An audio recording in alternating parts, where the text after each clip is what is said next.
Okay, so welcome to our second practical video. As you know, in our first practical video, we looked at the Revell ventilator and how to input settings into that ventilator as an example. And so now we're going to look at a different ventilator. This is the Zoll EMV Plus, and we're going to look at how to input settings into there. Now, that first video we did with the Revell, that was a simulation ventilator on an iPad. This is an actual ventilator that you see on the screen here, the Zoll EMV Plus. And so we're going to be using a test lung. That's this bright green blob that you see down at the bottom of the screen.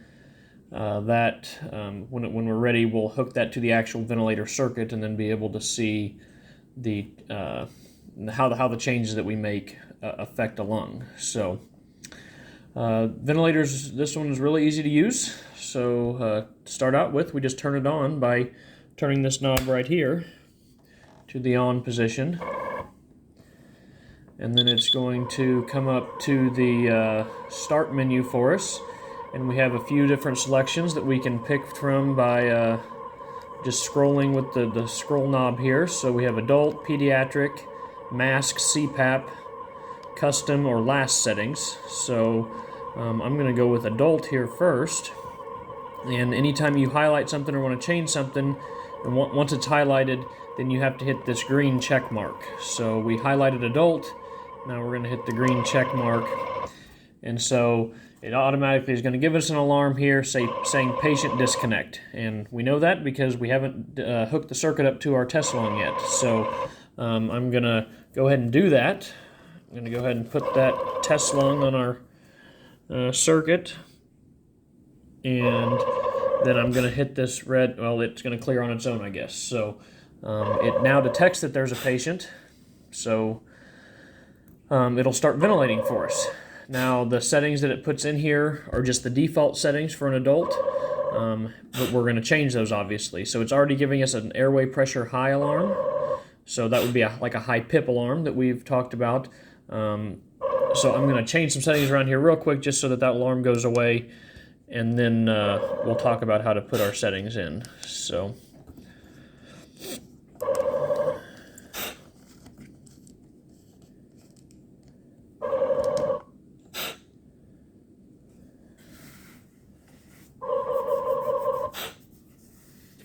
all right, that ought to take care of that alarm. So just kind of going through our screen here, I'll kind of walk you through what we're seeing. First of all, this ventilator does have capabilities of plugging a heart rate monitor and a pulse oximetry monitor into it. So that's what these two top boxes are. I don't think those are really used very often, but if your service were to use those, that's what those are. This next box down is our FiO2.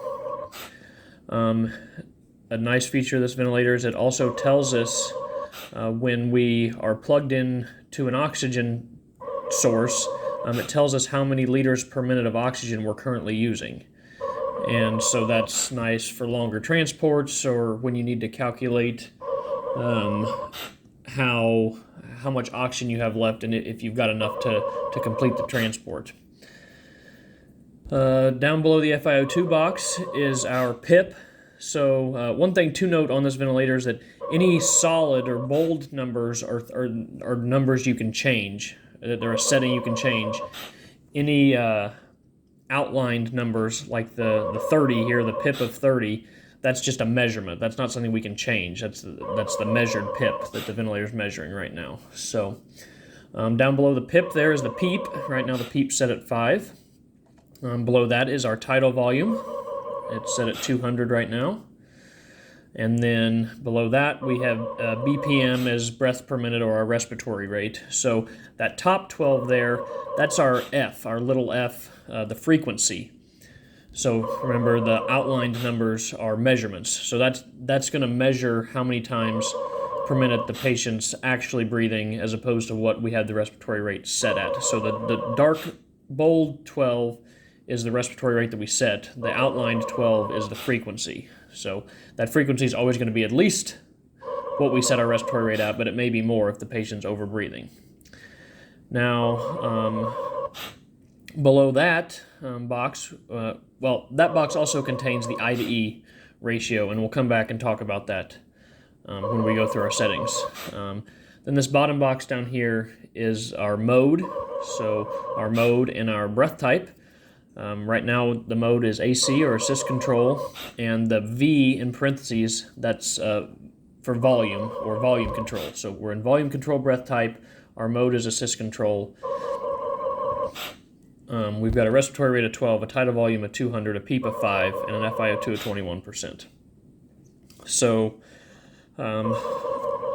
over here across the bottom, this V minute, that's our minute ventilation, or our VE that we talk about. So right now this patient's only getting 2.4 liters per minute of minute ventilation.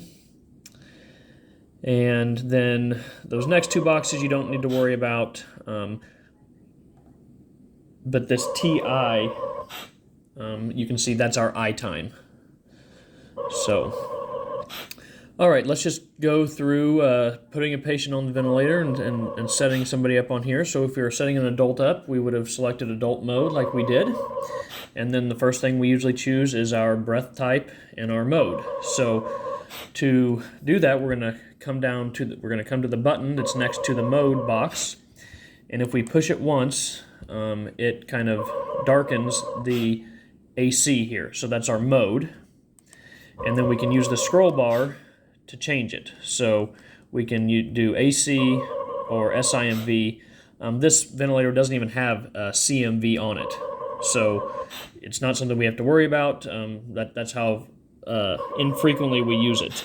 So again, I'll do that. So we like to use SIMV, right? So I'm going to highlight that. I'm going to use the scroll bar to go to SIMV, and then I'm going to hit the check mark. And so now it's going to change this to SIMV. Now, the V means I'm in volume control breath type. If I wanted to change to pressure control breath type, I'm going to hit this same button, but I'm going to hit it again, and it's going to darken or highlight, however you want to look at it, that V. And if I scroll over, it's going to change to a P. That would be pressure control, and I would hit the green check mark to do that. Let's go back to volume here so we can finish talking about that. Importantly, any alarms on this ventilator, you can silence those by hitting that red X button.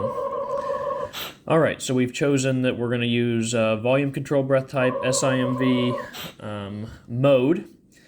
Now we can set our respiratory rate. So let's say we wanted to use a rate of 17. I'm going to hit the button next to the respiratory rate box, and I'm going to scroll to 17. And then I'm going to hit the green check mark. So now it's going to change our respiratory rate to 17. And then we'll watch, well, we won't go there right now. Next, we're going to set our tidal volume. So let's just say we wanted a tidal volume of 200. Now that's going to be way too low for any normal adult, but just for the sake of this test lung, it's not a very big test lung, so it's going to give us alarms if we go much higher than that. So we can hit the button next to tidal volume, scroll to 200, hit the green check mark, and now we've got a tidal volume of 200. Okay. Now the next thing we want to set would be our FiO2 and PEEP. So let's hit the button next to FiO2.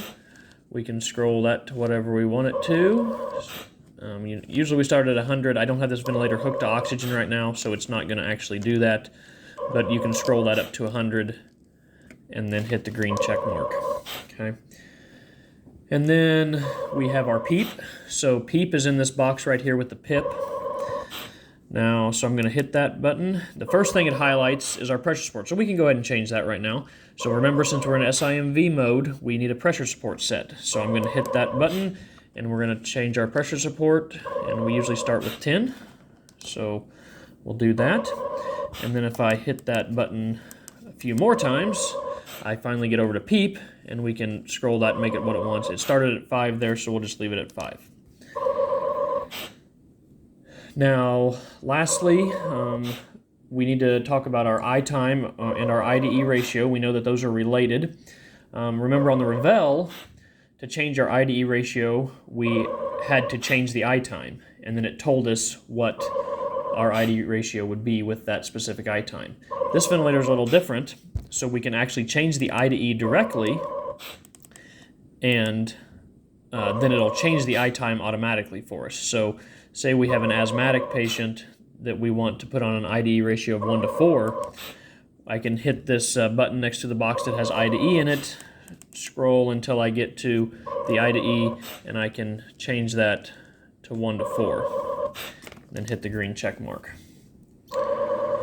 Okay, the other things that are inside of these boxes here, that if you hit the buttons next to them, so it has a little bell over here. So that is our high pressure alarm parameters. So our PIP, like when's the ventilator going to alarm for a high PIP? So you can adjust those by scrolling there.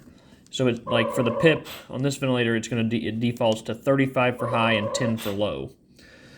Now we can adjust those if we need to.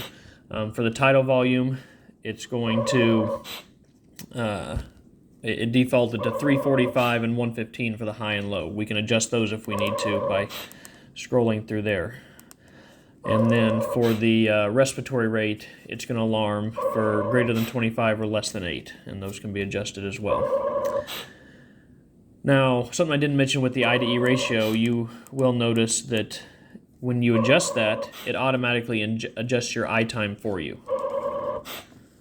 So that's how that works. Okay. Now, as far as monitoring goes, our PIP right now is 30, so we're okay with that. Our our frequency is 17. That makes sense. We've got a respiratory rate set at 17. This test lung's not alive, so it's not going to be breathing any more than what we're breathing for it. So our frequency is 17 right now. Our minute ventilation, or Vmin, is 3.3 liters per minute. Okay, and then on this ventilator, we can do, the way we do a P-plat is by using this button right here. It says manual breath on it, and it also says P-plat. So we can just hit that and let it go, and it gives us our plateau pressure result right there of 29.8. Okay, so that's quite high, but still under 30.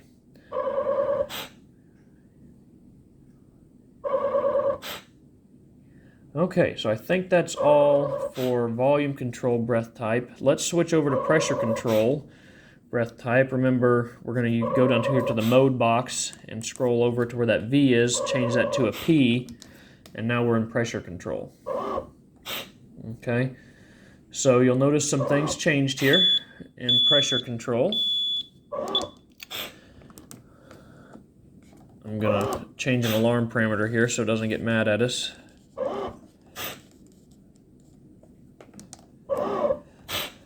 Okay, so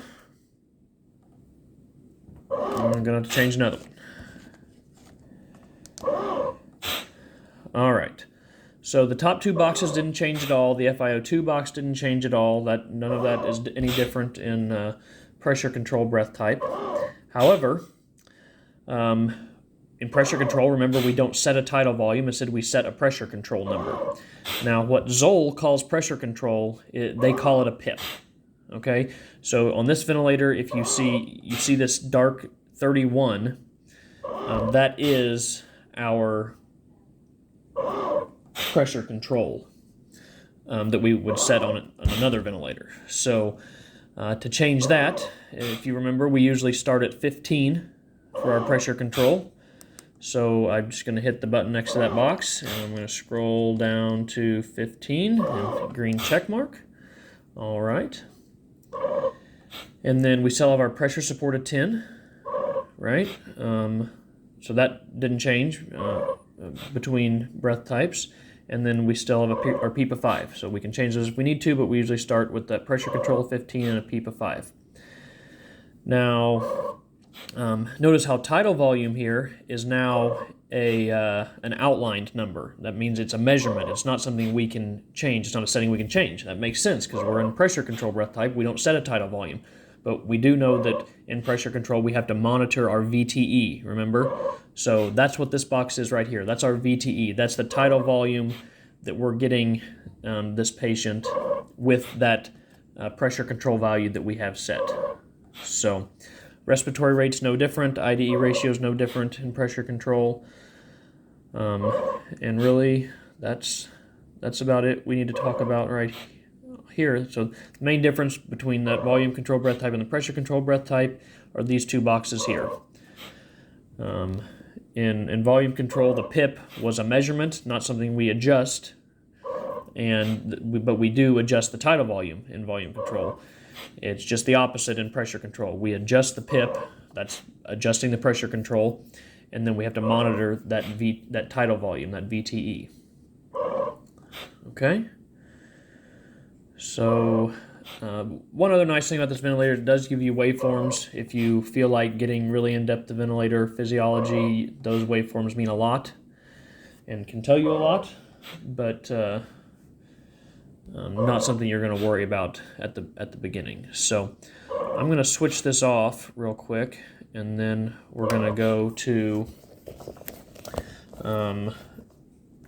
turn her back on here. And back to our start menu. Now, if we selected pediatric, that would just give us some different default settings than those adult default settings that we saw earlier. But let's go down. Say we were going to do some non-invasive positive pressure ventilations, our CPAP or our BPAP. So to do that on this ventilator, we have to scroll down to mask CPAP. I don't know why it says CPAP there, but instead of mask NIPPV or mask BPAP, but it says mask CPAP. So we're going to select that. Okay. So it's telling us our patient is disconnected. We know. All right. Now our patient's connected.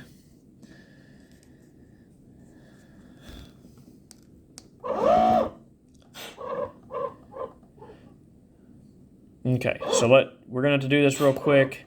Because it's not going to like this test lung on the non-invasive ventilation stuff. But one of the main differences is in this ventilator for this mode is that it turns on an automatic leak control when you are in mask CPAP mode. So that helps compensate for the air that's going to leak out around the mask that you don't have if you've got an ET tube in your patient.